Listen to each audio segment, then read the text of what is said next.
Number one, এক হচ্ছে পৃথিবীর পেট, আর এক হচ্ছে মায়ের পেট, আর এক হচ্ছে কবরের পেট।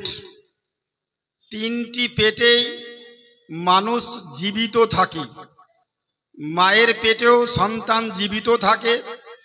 বাবার পিচুইটারি স্থান হতে বীর্য নির্গত হয়ে মায়ের গর্ভাশয়ে গিয়ে 40 দিন বীর্য অবস্থায় থাকে।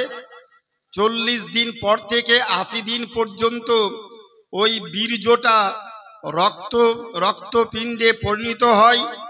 80 থেকে 120 দিন পর্যন্ত, 120 দিন বলছি, এখানে নামটা লিখান বলে দিচ্ছি, 120 দিন পর্যন্ত ওই রক্তপিণ্ডটা মাংসপেশি মাথা থেকে পা পর্যন্ত স্ট্রাকচার বডি আল্লাহ মায়ের পেটে সন্তানের তৈরি করেন। ফেরেশতা দিয়ে এই স্ট্রাকচার বডি আল্লাহ তৈরি করেন। 120 দিন মানে 4 মাস। 4 মাস পর্যন্ত আমরা কেউ জীবিত নই। স্ট্রাকচার বডি তৈরি করার পর 120 দিন পূর্ণ হলে আল্লাহ আত্মা রুহু দান করেন। আত্মা রুহু যখন আমরা পাই তখন মায়ের পেটে আমরা নড়াচড়া করি, মায়ের পেটে আমরা জীবিত থাকি। কথা ঠিক না? এটা হচ্ছে মায়ের পেটের অবস্থা। আর একটা হচ্ছে পৃথিবীর পেটের অবস্থা। মায়ের পেটে আমরা জীবিত অবস্থায় কেউ 5 মাস থাকি, কেউ 5.5 মাস থাকি, কেউ 6 মাস থাকি। আর পৃথিবীর পেটে কেউ 50 বৎসর, কেউ 60 বৎসর, কেউ 70 বৎসর, কেউ 80 বৎসর, একটা লিমিটেড সময়। 80-85 একটা লিমিটেড গড় সময়। কিন্তু আর একটা পেট কবর। কবরের পেটে মানুষ কত কাল থাকে, কতদিন থাকে, কত সময়কাল থাকে, এর কোনো লিমিটেড নেই, সময় কোনো নির্ধারিত নেই যে কতদিন মায়ের কবরে পেটে থাকবে। তো মায়ের পেটে সন্তান জীবিত থাকলে খাদ্য ভক্ষণ করে। পৃথিবীর পেটে মানুষ জীবিত, খাদ্য ভক্ষণ করে।